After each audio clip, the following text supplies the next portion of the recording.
حضرت ابراہیم علیہ السلام کا واقعہ، توحید کا درس۔ حضرت ابراہیم علیہ السلام اللہ کے جلیل القدر نبی تھے۔ آپ علیہ السلام کی زندگی اللہ کی توحید کے لیے جدوجہد اور قربانیوں کی روشن مثال ہے۔ آپ کی قوم بتوں کی عبادت کرتی تھی اور ان کے دلوں میں شرک کی جڑیں بہت گہری تھیں۔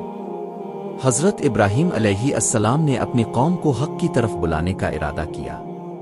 آپ نے سب سے پہلے اپنے والد آزر سے بات کی جو خود بھی بت ساز تھے۔ حضرت ابراہیم علیہ السلام نے ان سے کہا، اے میرے والد، کیوں ان چیزوں کی عبادت کرتے ہو جو نہ سنتی ہیں، نہ دیکھتی ہیں اور نہ تمہارے کسی کام آ سکتی ہیں؟ لیکن ان کے والد نے نصیحت کو رد کر دیا اور انہیں دھمکیاں دیں۔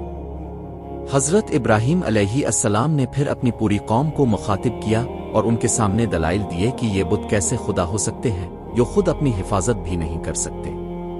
قوم نے ان کی باتوں کو سننے کے بجائے انہیں جھٹلایا۔ ایک دن حضرت ابراہیم علیہ السلام نے ایک چالاکی سے ان بتوں کی حقیقت قوم پر ظاہر کرنے کا فیصلہ کیا۔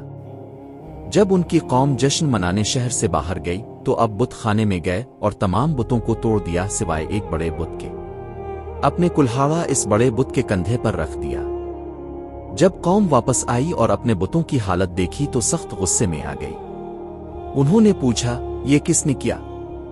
حضرت ابراہیم علیہ السلام نے جواب دیا، یہ بڑے بت نے کیا ہوگا، اگر یہ بول سکتے ہیں تو ان سے پوچھ لو۔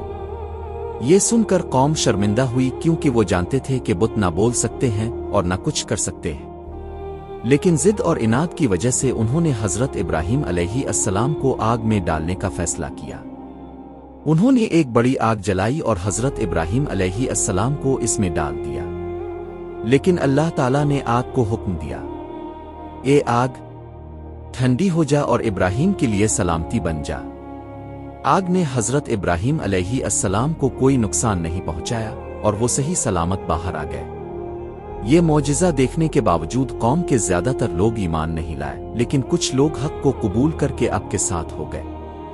حضرت ابراہیم علیہ السلام کی اس قربانی نے توحید کی دعوت کو مزید مضبوط کیا اور ہمیں یہ سبق دیا کہ حق کی راہ میں مشکلات کا سامنا کرنے سے گھبرانا نہیں چاہیے۔ اللہ ہمیشہ اپنے نیک بندوں کی مدد کرتا ہے۔